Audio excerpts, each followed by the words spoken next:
La récente appréciation du franc congolais face au dollar américain suscite des réactions contrastées. Si le taux officiel affiche plutôt une progression de la monnaie nationale sur le terrain, la réalité est tout autre. La spéculation persiste, les écarts se creusent et les prix ne suivent pas toujours les tendances annoncées. Un reportage de Rodé Panda, Regan Oshindano et Dorcas Njoli.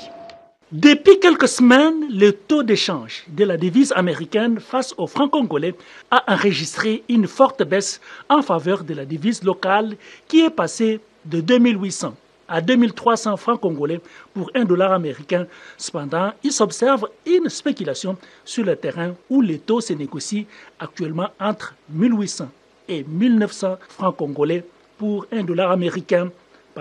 On l'a acheté chez les grossistes à 19 000 francs, $10. Alors pour notre transport et notre gain, nous sommes obligés à changer à 18 000 francs. Malgré cette embellie monétaire, l'écart demeure important entre la hausse de la valeur de la monnaie nationale et son impact réel sur les prix des produits de première nécessité qui restent pour la plupart inchangés.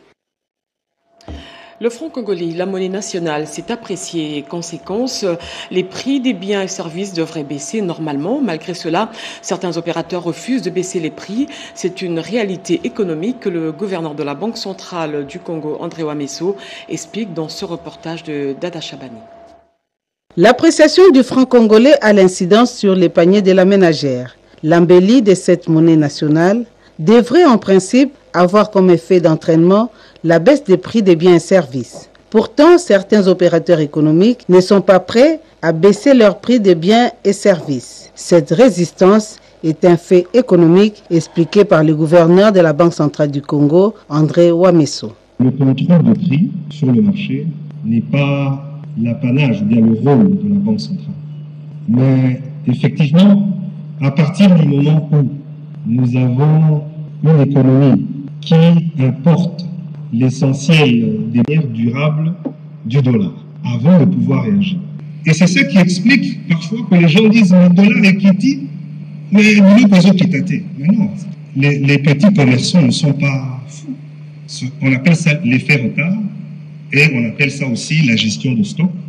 Nous devrons aussi communiquer de manière à faire comprendre les notions élémentaires de finance à notre population pour les aider à pouvoir épargner, pour les aider à pouvoir investir, pour les aider à pouvoir faire du commerce. RDC Terre d'opportunités pour les investissements. C'est demain que la ville de Washington va accueillir le forum économique RDC-USA. Quels sont les enjeux spéciaux? Cédric Kenina, Oscar Mbalkaïj, nos envoyés spéciaux, nous en disent plus. Nous sommes au Mellon Auditorium, ici à Washington, D.C., où va se tenir le grand forum RDC-USA. C'est ici, c'est un pari audacieux pour la République démocratique du Congo qui s'ouvre au monde des affaires américains.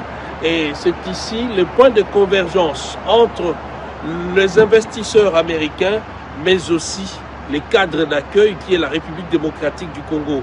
Donc c'est ici qu'auront lieu les discussions sur les opportunités en termes d'investissement en République démocratique du Congo.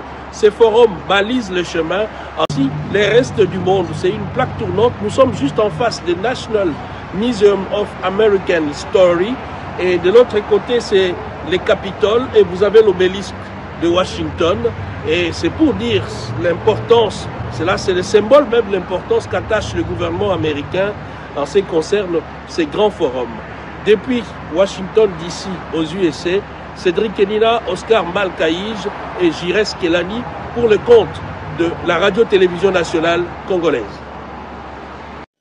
Merci Cédric Kenina et nous vous souhaitons un bon séjour.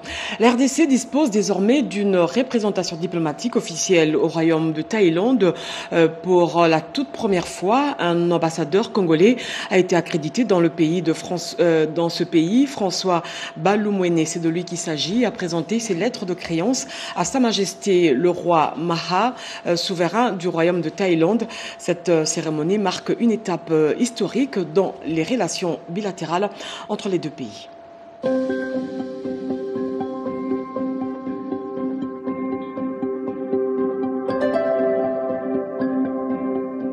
C'est une brève cérémonie, mais avec toute la solennité voulue. Le nouvel ambassadeur de la RDC, François Balumwene Kuba, a présenté ses lettres de créance à Sa Majesté Maha Vajiralongkorn, roi de Thaïlande. Cette accréditation témoigne de la volonté du président de la République, Félix Antoine Tshisekedi Tshilombo, dénouer des relations de coopération bilatérales fructueuses et bénéfiques pour les deux peuples, congolais et thaïlandais. En réponse, Sa Majesté Maha, roi de Thaïlande, a salué l'excellence des relations qui existent entre les deux pays, des relations renforcées aujourd'hui avec l'accréditation du premier ambassadeur de la République démocratique du Congo au Royaume de Thaïlande.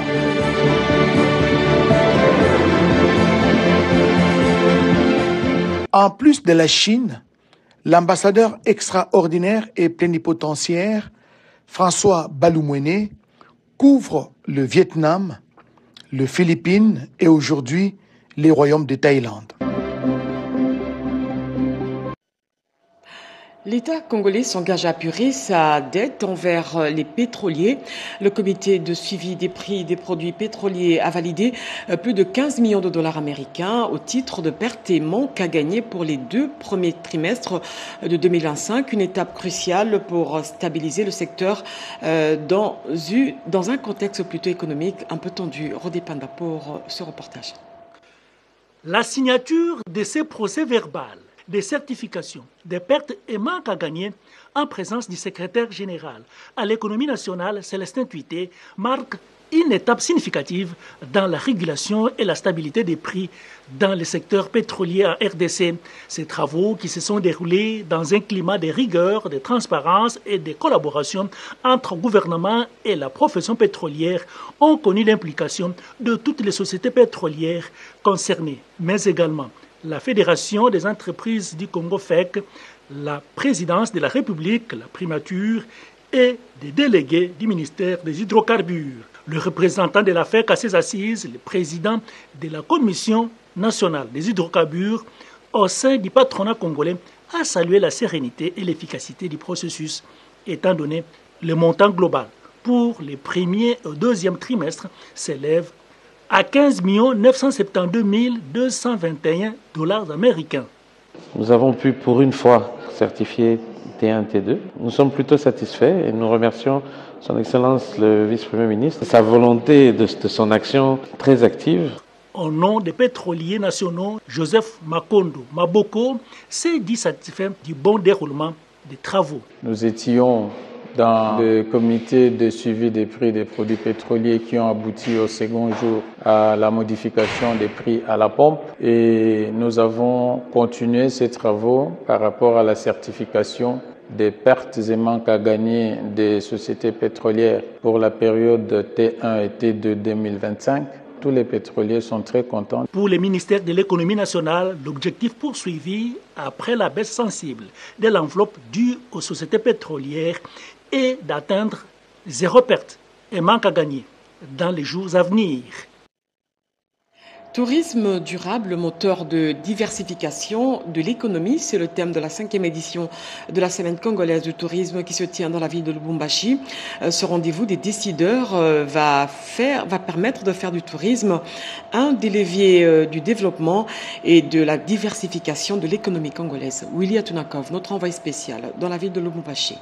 Cette cérémonie d'ouverture des travaux de la 5e édition de la Semaine congolaise du tourisme sur le thème Tourisme durable, moteur de la diversité de l'économie, présidée au nom de la première ministre par le ministre du Tourisme, Didier Mazenga Mukanzu, c'est lundi 13 octobre au chapiteau de l'hôtel Pullman Grand Caravia de Lubumbashi, a été marqué essentiellement par 3 allocutions de circonstances. D'abord, le mot de bienvenue du ministre provincial des Finances, John Muloba, représentant le gouverneur intérimaire du Haut-Katanga. Ensuite, l'intervention de la ministre provinciale en charge du tourisme, Lorraine Lusamba. Enfin, le mot d'ouverture des travaux par le ministre national, Didier Mazenga Mukanzu. En prenant la parole à l'occasion des travaux de la Semaine congolaise du tourisme qui se tient dans ce beau et somptueux cadre de l'hôtel Caravia, je voudrais au nom de son Excellence Madame la Première ministre, chef du gouvernement et au mien propre, adresser très respectueusement mes hommages le plus déférents à son Excellence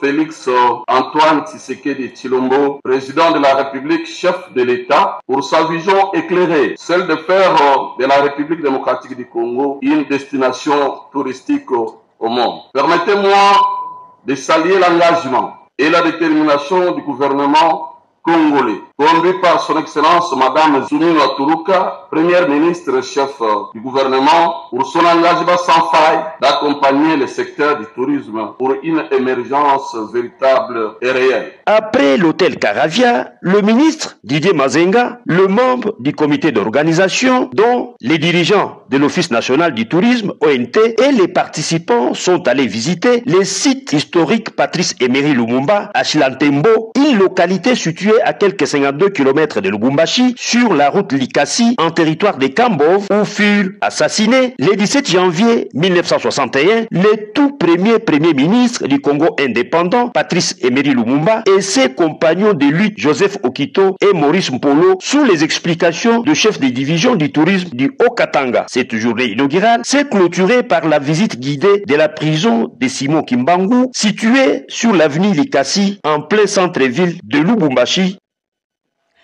Les ex-combattants issus des différents groupes armés dans la province du Tanganyika bénéficient d'un appui financier de $2 millions américains, un don du Fonds pour la consolidation de la paix. Cette enveloppe vise à accompagner la réinsertion socio-économique de 2000 bénéficiaires, dont 200 enfants sortis des groupes armés. Peggy Mukunda. $2 millions américains, l'enveloppe allouée pour les programmes de désarmement, de mobilisation, relèvement communautaire et stabilisation au PDRCS par le Fonds pour la consolidation de la paix, PBF, pour les projets de réinsertion socio-économique des ex-combattants dans les Tanganyika. Ces projets qui ciblent 2000 bénéficiaires, parmi eux 200 enfants retirés des groupes armés. Annonce faite à l'issue de la rencontre entre le coordonnateur national du PDRCS, Jean Desdieux, Désiré Ntangatita, et une délégation de PBF. Depuis le début de cette année, nous sommes dans une nouvelle phase de coopération avec le PBF qui nous a financé avec un budget de $1 million pour un projet qui va cibler un total de 2000 bénéficiaires. Parmi eux, nous avons 200 enfants associés aux forces et groupes armés que nous avons retirés et nous avons autour de 600 démobilisés et 1200 membres de communauté. Il était également question d'échanger le projet de vue sur les leçons tirées dans la coopération, les perspectives d'avenir, mais aussi d'explorer les mécanismes de financement des activités. Lutte contre la rareté du maïs en RDC, la réserve stratégique générale compte doter ce service des silos modernes de stockage et d'une banque de semences. Pour ce faire, une séance de travail s'est tenue sous la supervision de la coordinatrice de la réserve stratégique et des experts en la matière, Yvette Makoutima. Elle a pour mission la promotion, le développement et la mise en œuvre des différents projets dans les secteurs agropastoral, industriel, commercial et social, en particulier en matière de produits stratégiques. La réserve stratégique générale s'emploie à l'implantation des différentes infrastructures, notamment la construction des silos modernes de stockage et d'une banque de semences dans le but de répondre aux besoins croissants de la population. Une volonté de son coordonnateur, Serge Mulumbakachi, qui ne ménage aucun effort pour lutter contre la pénurie de maïs en République démocratique du Congo, exprimée au cours d'une séance de travail avec les experts américains de l'International Renewable Consulting, Mark Bryant et Carl Phoenix Katembo, ainsi que les ministres honoraires de l'Agriculture, Désiré Biriandé. Ces experts veulent accompagner la RDC dans la matérialisation de ces vastes projets. Dire mes remerciements au chef de l'État, Félix-Antoine Tshisekedi Tshilombo, lui qui a parlé de la revanche du sol sur le sous-sol. Donc nous avons suivi son message parce qu'il avait les intentions d'installer des silos, d'organiser une banque de semences au pays. Et puis maintenant là, il doit essayer de faire des réserves pour que, en cas de catastrophe, en cas de problème, le pays ne puisse pas se perdre. La réserve stratégique générale s'engage à matérialiser la vision du chef de l'État en matière de résilience et de la souveraineté nationale. Pour garantir l'application effective de la loi sur la sous-traitance en RDC, l'autorité de régulation de la sous-traitance dans le secteur privé a lancé une mission mixte dans la ville de Matadi. Première étape, le port privé Matadi Gateway, terminal MGT. Un reportage de Joël Makela et Diane Balaka. À Matadi, chef-lieu du Congo central, l'autorité de régulation de la sous-traitance dans le secteur privé, ARSP, a lancé sa mission de contrôle mixte. Conduit par le directeur général Miguel Kacham Katem, la délégation a débuté ses travaux au Matadi Gateway Terminal MGT, un acteur majeur du secteur logistique. Sur place, les échanges avec le directeur général adjoint du MGT, Florian Masaki, ont porté sur le respect de la loi sur la sous-traitance en vue de favoriser les entreprises éligibles et de renforcer la transparence dans l'accès au marché. MGT a exprimé sa volonté de collaborer pleinement avec l'ARSP et de fournir toutes les informations nécessaires à un contrôle efficace. La mission s'est ensuite poursuivie par une visite des principales installations du terminal. Cette opération marque le début d'une série de contrôles à travers le pays destinés à veiller à la stricte application de la législation sur la sous-traitance en République démocratique du Congo. L'organisation très prochaine d'un atelier de renforcement des capacités en faveur des magistrats du pouvoir judiciaire. La question était au cœur des échanges entre le premier président de la Cour de comptes et son collègue de la Cour de cassation. Ce lundi, au siège de la Cour des comptes, l'objectif est de lutter contre les abus au sein de la justice. Reportage. Accueilli par le premier président de la Cour des comptes, Jimmy Mungangangwaka, au rez-de-chaussée du siège de l'institution supérieure de contrôle de la RDC, Eli Léon Domba Kabea, premier président de la Cour des cassations, a eu des échanges fructueux au bureau de son collègue de la Cour des comptes. Ces échanges ont tourné autour de l'organisation très prochaine d'un atelier de renforcement des capacités en faveur des magistrats du pouvoir judiciaire autour de l'organisation et du fonctionnement de la Cour des comptes, ceci dans l'objectif de rendre effective la collaboration entre les deux institutions. On s'est mis d'accord qu'on puisse prévoir un atelier de renforcement des capacités pour les magistrats du judiciaire. Un atelier au cours duquel nous allons échanger nos expériences. Les magistrats de la Cour des comptes vont partager leur expérience, n'est-ce pas, à ceux des judiciaires et vice-versa. Le premier président de la Cour des cassations a expliqué en quelques mots la passerelle de collaboration qui existe entre les deux institutions. Ces passerelles nous permettent, dans notre mission conjointe, de protéger le patrimoine de l'État. Ça peut être le patrimoine financier, c'est le patrimoine immobilier, tous les biens de l'État doivent être protégés. La rencontre s'est clôturée par une visite guidée du siège et c'est dans la salle en pleine rénovation du premier niveau de la Cour des comptes que les deux personnalités ont également échangé avec le procureur général près de la Cour des comptes, Salomon Toudiéché, qui les avait rejoints plus tard. Voilà un invité dans ce journal, Eric Onipunga. Il est directeur général de Metrokin, une structure qui prend en compte plutôt les transports urbains. Monsieur Eric, bonsoir. Bonsoir, madame. Merci d'avoir répondu à notre invitation. Bon, la première question, est-ce que les Quinois jusque-là ne comprennent pas qu'est-ce que c'est Metrokin? Dites-nous en quelques mots, il s'agit de quoi exactement et quel est l'objectif poursuivi par ce projet? Merci, madame, de votre invitation. Metrokin, c'est une société de projet avec trois actionnaires principaux, la ville de Kinshasa en tant qu'autorité délégante, le NATRA en tant qu'actionnaire stratégique et Transconnection Congo comme promoteur historique. Metrokin a comme objectif de construire 300 km de rails dans la ville de Kinshasa en 4 phases. Ça veut dire la première phase part de la gare centrale jusqu'à l'aéroport de Njili. La deuxième phase, c'est la plaine de Kinshasa. Et puis la troisième phase, c'est la boucle de Kinshasa qui part toujours de la gare centrale, Kitamo Magasin, Mimosa, Cité Verte, UPN, gare centrale.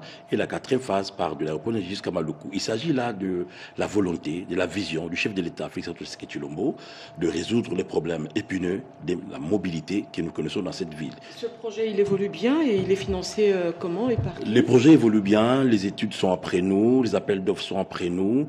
Et aujourd'hui, nous envisageons même bientôt là la signature d'un contrat d'exécution, ça veut dire un contrat IPC. Et le projet est financé par un partenaire, disons, je dirais, le projet est financé par un lead financier qui s'appelle AFC, Africa Finance Corporation. Il vient pas seul, il vient en syndication avec d'autres bailleurs connus sur le plan international. Vous venez de dire, c'est un projet qui va sur 4 phases. Là, sur vous êtes à la première phase. Là, ou nous la parlons phase de la première phase, gare centrale, aéroport de Njili. C'est effectif. C'est effectif. Là, oui, nous avons lancé des appels d'offres. Les appels d'offres ont été gagnés. Ça veut dire qu'il y a un soumissionnaire qui a gagné après les analyses. Et là, nous passons à l'étape de réalisation maintenant pour la signature du contrat IPC. Et ça fait combien de temps que l'entreprise est créée? Metrokin a été créé par le COPIREP en 2022. Donc vous allez comprendre, madame, ça nous a pris que 3 ans pour arriver à la maturation, ça veut dire la maturation du projet. Et le projet poursuit son cours normal. Au-delà de la ville de Kinshasa, peut-on imaginer à l'avenir un réseau interconnecté avec les autres grandes villes du pays ou de la capitale? Les appétits sont là, mais nous voulons d'abord résoudre le problème de Kinshasa, parce que madame, vous savez, Kinshasa, c'est une mégapole. Nous avons déjà dépassé plus de 17 millions d'habitants. Il est temps que nous remédions et nous résolvons ces problèmes de mobilité avec un système de transport de masse par excellence, c'est le rail. Et voilà pourquoi ces projets ont été mis en place. Vous avez un dernier mot? Le dernier mot, c'est qu'en date du 16, ça veut dire le jeudi prochain, nous allons signer les contrats IPC, les contrats ingénierie, conception et approvisionnement. Et ça va se passer à l'hôtel du Fleuve, la salle Panorama 2, entre les consortiums KRCL, Angélique et Metrokin. Et c'est un tournant décisif pour la réalisation de ce projet, parce qu'après cette signature, nous passerons à la concrétisation complète de la libération des emprises. Et ensuite viendra l'installation chantier. Est-ce qu'il y aura des termes de référence dans ce contrat? Sinon, oui, ce seraient lesquels? Bien sûr, on peut parler de 30 mois de réalisation. Le projet va se réaliser pendant 30 mois. Les composantes, c'est quoi? C'est 8 gares, des grandes bâtisses, c'est 16 rames de train, des 6 voitures, double voie, la production de l'électricité, la construction d'un dépôt de maintenance, et ensuite tout ce qu'il y a comme ouvrage d'art, de pont et tout. À quel taux tout ça? Parce que vous savez que Kinshasa connaît quand même des problèmes d'infrastructure très oui. Je comprends, ne vous en faites pas. Tout a été passé au parfum. C'est un projet qui va coûter vraiment moins cher par rapport à tout ce qui a vu le jour dans les continents. Nous tournons autour des 550 millions de dollars, y compris la construction d'une centrale électrique. Madame, vous ne trouverez pas mieux que ça. Merci beaucoup. Merci beaucoup. Merci Eric Onepunga. Je rappelle que vous êtes directeur général de Metrokin, une entreprise ou un projet qui prend en compte les transports urbains. Nous tenons à souligner que si nous sommes arrivés là, c'est les efforts de tout le partenaire, la ville de Kinshasa, le gouvernement de la République, conduite par son Excellence Madame Suminoa Tuluka, et surtout la vision du chef de l'État qui couronne tout, parce que le gouvernement de la République ne cesse de nous accompagner dans cette réalisation que nous appelons folie de la foi. Merci d'avoir accepté notre invitation. Merci madame. Merci beaucoup. Merci.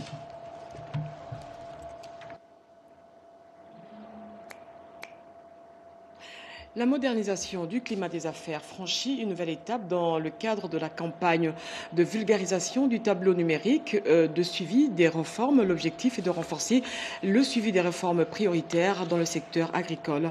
Un reportage d'Yvette Makoutima. Les tableaux numériques de suivi des réformes gagnent du terrain et avec lui, le processus de modernisation du climat des affaires en RDC a franchi un nouveau cap. À travers l'élan enclenché il y a peu, le ministre d'État, ministre du Plan et de la Coordination de l'aide au développement, Guylaine Nyembombouizia, a poursuivi la campagne de présentation et de vulgarisation du tableau numérique de suivi des réformes du climat des affaires. Cette fois, cap sur les secteurs agricoles. Guylaine Nyembo a échangé avec son collègue le ministre d'État, ministre de l'Agriculture, Muhindo Nzangi, dans l'objectif de s'assurer un meilleur suivi des réformes prioritaires dans ces secteurs clés pour l'économie nationale. Mais c'était pour nous important de pouvoir échanger sur ça, de voir s'il a des difficultés, des questions. Mais nous avons rencontré aussi déjà la structure qui est mise en place, qui nous réjouit. Donc ça montre bien que tous les ministres réformateurs sont prêts à servir le secteur privé. Désormais, avec ces outils-là, nous saurons chaque semaine, chaque jour, quel est notre niveau d'avancement pour le climat des affaires, pour que nous puissions nous ajuster, accélérer, puisqu'on ne peut pas développer ce pays si le secteur est matraqué comme il est aujourd'hui. Au cœur des discussions, l'on a noté également l'opérationnalisation du Fonds national de développement agricole et la révision de certains articles de la loi agricole, notamment les articles 16 et 82, soutenue par la cellule du climat des affaires de la présidence de la République. Cette initiative concerne 18 ministères dits réformateurs et vise à suivre en temps réel la mise en œuvre des réformes engagées par le gouvernement pour améliorer l'environnement des affaires. Check-up spirituel, c'est le titre du nouvel ouvrage publié ici à Kinshasa. L'auteur de cet ouvrage, le docteur pasteur Marcel Bomboko, a relevé les différentes maladies spirituelles. Un reportage d'Angèle Kanam Kisinda. En 8 chapitres, les docteurs et pasteurs Marcel Bomboko présentent une série des maladies spirituelles, leurs manifestations ou formes, leurs conséquences désastreuses dans la marche chrétienne. Ils proposent ensuite les traitements adéquats. Chaque fois, une posologie différente l'une de l'autre selon le cas, les manifestations des guérisons et à la fin de chaque chapitre, un examen de contrôle sous forme de questionnaires, de réflexion et d'application. Cet ouvrage chrétien a été porté sur les fonds baptismaux au cours d'une cérémonie magistrale devant un cercle des gardiens des troupeaux du Seigneur, ponctué par 3 interventions. La présentation de l'ouvrage par l'auteur lui-même, le docteur Marcel Bomboko, les témoignages des lecteurs, ainsi que la présentation officielle du livre. Tous ont loué cette œuvre littéraire chrétienne, écrite dans un langage simple et accessible, portant un message puissant. Les participants n'ont pas tari d'éloges pour saluer ce nouveau-né à qui chacun donne une valeur à sa juste mesure. Pour moi, c'est un merveilleux sentiment de venir ici, de rencontrer ces hommes et ces femmes de Dieu qui sont venus non seulement pour le lancement de ces livres, mais de cet ouvrage que je crois va nous accompagner dans la marche spirituelle.